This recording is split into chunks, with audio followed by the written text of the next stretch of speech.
Karena kita begini, setiap orang bisa saja mengaku bersyukur atas apa yang sudah Tuhan berikan. Tetapi kalau hanya bersyukur melalui mulut saja, tanpa ada tindakan yang nyata, ya semua orang pun juga bisa melakukan hal yang demikian. Oleh karena itu sebagai orang Kristen kami diajarkan selain dari bisa mengucapkan di mulut kami kata syukur kepada Tuhan, tetapi kata syukur ini pun juga harus dibuktikan dalam bentuk tindakan.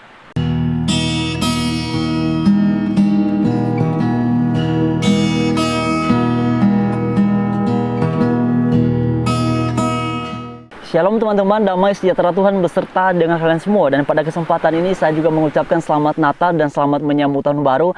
Kiranya di tahun yang baru nantinya kita akan semakin erat lagi hubungannya dengan Tuhan. Dan juga teman-teman, saya perlu memberitahukan di awal, sekarang saya sedang ada di salah satu daerah Indonesia Timur. Dan mungkin teman-teman nanti akan mendengar suara agak sedikit bising karena ini sekarang saya ada di pantai. Sebab kalau saya rekaman dalam rumah itu sinyalnya kurang bagus, jadi saya putuskan untuk di pantai. Nah teman-teman sekalian, pada kesempatan ini tadi pagi saya mendapatkan satu cuplikan video yang isinya adalah terkait dengan kesaksian seorang mualaf. Dan karena itu akan kita tanggapi dalam bagian ini. Dan mari sama-sama kita dengarkan terlebih dahulu. Dulu waktu berada di agama Katolik, yang saya kenal untuk masalah sodako itu adalah kolektor. Dimana setiap kali saya memasukkan uang ke dalam istilah tempat untuk kolektor itu, saya tidak merasa ada perasaan apapun, hanya biasa saja ngasih uang. Tapi kalau di Islam saya merasakan sedikit banyak sodakoh yang saya kasih, ternyata itu ada manfaatnya. Yang manfaatnya itu akan kembali ke diri saya sendiri. Nah teman-teman sekalian, itulah cuplikan videonya. Dan ini memang cukup menarik karena kalau di dalam keyakinan kita orang Kristen, sedekah dengan kolekte itu berbeda. Ada hal yang membedakannya. Umumnya kalau persembahan ataupun kolektor ini kan kita berikan ketika kita mengikuti kegiatan peribadatan di gereja. Sedangkan kalau sedekah itu bisa kita berikan langsung kepada orang yang membutuhkan. Misalnya ada tetangga kita yang membutuhkan, ada orang yang kita temukan di jalan membutuhkan bantuan, kita bisa melakukan sedekah di situ. Dan kemudian perlu untuk diingat, hai mualaf, di dalam keyakinan kami orang Kristen, dalam hal kami memberi, prinsip utamanya adalah kalau tangan kanan memberi, maka jangan diketahui oleh tangan kiri.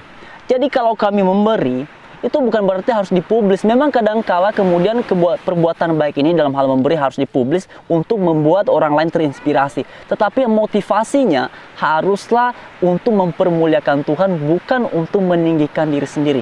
Nah kemudian teman-teman sekalian, yang paling menarik perhatian saya dalam kesaksiannya ini adalah beliau mengatakan sejak ia memeluk agama Islam, ketika ia memberi kolekte atau yang ia sebut tadi sedekah, ia merasakan ada manfaatnya. Besar kecil sedekah yang ia berikan itu ia merasakan ada manfaatnya. Tetapi ia tidak menyebutkan manfaat apa yang ia peroleh. Ia hanya berkata, saya merasakan ada manfaatnya dan manfaatnya itu kembali kepada diri saya sendiri. Nah dalam cuplikan video ini memang saya tidak menemukan manfaat apa yang ia maksudkan. Nah kalau di dalam keyakinan kami orang Kristen pun juga ada manfaatnya. Manfaatnya tidak semata-mata nanti kita akan diberikan Tuhan lebih daripada ini. Tetapi kami pun orang Kristen, manfaatnya kami rasakan adalah ketenangan dalam hati, rasa syukur, rasa sukacita. Itulah yang kami rasakan ketika kami memberikan sedekah ataupun persembahan di gereja. Ya. Jadi kalaupun Anda mengatakan tadi ketika Anda melakukan hal demikian di gereja semasa Anda menjadi seorang Kristen, Anda tidak merasakan apa-apa. Ya bagi saya sih sah-sah aja ya Anda tidak merasakan apa-apa. Tetapi yang perlu dicek adalah situasi hati Anda pada saat itu dan juga motivasi Anda ketika memberi. Karena di dalam keyakinan kami orang Kristen, kami diajar untuk memberi persembahan, juga memberi sedekah. Itu harus dengan motivasi yang benar. Yang mendorongnya adalah harus kasih. Kasih yang tulus. Bukan kasih yang menginginkan nanti kalau saya sudah beri, saya berharap nanti akan diberikan kepada saya lebih banyak nih. 100 kali lipat atau berkali-kali lipat dari apa yang saya beri. Bukan demikian. Motivasi kami orang Kristen sebagaimana pengajaran Alkitab dalam hal memberi adalah harus berdasarkan tindakan kasih dan juga sebagai bagian dari kami mengucap syukur atas apa yang sudah Tuhan berikan kepada kami semua. Nah karena itu teman-teman sekalian, khususnya kepada kawan-kawan saya yang beragama non-Kristen, bagi teman-teman yang kemudian mendengarkan kesaksian para mualaf, ya bagi saya sih silakan saja ya, terserah ya. Tetapi perlu untuk diketahui bahwa itulah yang kami yakini di dalam keyakinan kami orang Kristen. Kami harus memberi dengan sukacita, memberi dengan ucapan syukur, memberi sebagai bagian dari kami mengasihi Allah yang diwujudkan dalam tindakan kami mengasihi sesama. Itulah ketika kami memberi. Jadi kami memberi bukan semata-mata tujuannya utamanya adalah agar kami memperoleh keuntungan, enggak. Sebenarnya di dalam agama Kristen dan sebagaimana sudah diajarkan oleh Tuhan Yesus memberikan pengajaran yang jelas bahwa kalau kalian, hai umat yang percaya kepadaku, memberi, itu jangan untuk meninggikan diri, jangan untuk memperoleh lebih daripada itu, tetapi sebagai bagian ucapan syukur, ya. Dan salah satu bentuk tindakan sebagai rasa syukur kami adalah ketika memberi persembahan ataupun ketika memberi sedekah kepada orang yang membutuhkan, yang kami temukan, yang kami temui, ataupun yang ada di sekeliling kami. Jadi itulah yang membedakan kami dengan keyakinan agama lain. Karena kami memberi sebagai bagian dari kami bersyukur kepada Tuhan. Ya. Jadi sekian teman-teman, saya berharap bagian ini memberikan kita edukasi yang baik. Dan terlebih daripada itu, pada kesempatan ini pun, ini saya sedang ada di salah satu daerah yang ada di Indonesia Timur. Teman-teman bisa memperhatikan, mungkin saya akan angkat sedikit kameranya. Ini teman-teman, saya ada di dekat pantai ini. Jadi mudah-mudahan ini nanti tidak begitu bising ya. Ya, ini pantainya teman-teman. Dan di sini memang cukup bagus. Ini ada di daerah Indonesia Timur teman-teman. Oke, ini saya sudah beberapa hari di sini, makanya beberapa hari terakhir ini saya tidak membuat video karena memang agak kesulitan dan juga di sini ikuti beberapa kegiatan. Dan karena itu pada kesempatan ini saya peroleh waktu untuk membuat konten, dan karena juga tadi saya mendapatkan satu cuplikan video dari teman saya, maka akhirnya kita bisa membuat satu tanggapan terkait dengan kesaksian mualaf.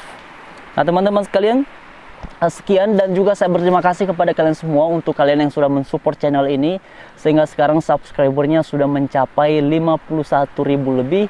Dan juga kepada para penonton, terima kasih banyak untuk semua hal yang sudah kalian lakukan untuk mensupport channel ini, baik kalian yang sudah menonton maupun kemudian yang kalian men-share ataupun men-subscribe. Terima kasih banyak semuanya. Saya berharap apa yang dibahas di channel ini bisa mendatangkan manfaat kepada kita semua. Dan sekaligus pun sebenarnya ketika saya membuat konten ini pun saya juga sekaligus belajar untuk senantiasa mengevaluasi apa yang saya yakini dalam iman Kristen, supaya hari demi hari, waktu demi waktu, saya pun juga bertumbuh, dan saya juga berharap teman-teman sekalian juga bertumbuh. Kita belajar dari kesaksian-kesaksian para mualaf, dari orang-orang yang mengaku sebelum beragama Kristen, tetapi ketika kita mendengar kesaksian mereka, kita menemukan bahwa memang betul kadangkala mereka ini adalah berasal dari agama Kristen, tetapi mereka tidak mengerti apa-apa tentang iman Kristen. Tapi ada juga yang memang mengaku-ngaku berasal dari Kristen, pada akhirnya juga bukan orang Kristen. Tetapi yang paling penting adalah kita belajar dari semuanya, sebab Tuhan Yesus pun juga sudah memberitahukan bahwa pada akhirnya akan banyak orang yang mengaku percaya kepadanya, tetapi sebenarnya mereka bukan orang yang percaya. Akan banyak juga orang yang akan mengaku berasal dari agama Kristen. Memang mereka beragama Kristen, tetapi mereka bukanlah Kristen-Kristen yang sejati, yang percaya seutuhnya kepada Tuhan Yesus. Karena itu teman-teman sekalian, terima kasih. Sekali lagi selamat Natal dan selamat menyambut tahun baru. Kiranya damai sejahtera Tuhan senantiasa melimpah dan bertumbuh dalam hati kita, membentuk kita supaya pada akhirnya dalam segala sesuatu yang kita kerjakan di dalam kehidupan ini, semuanya untuk mempermuliakan Tuhan. Terima kasih. Pada akhirnya Tuhan Yesus memberkati kita semua. Haleluya. Shalom.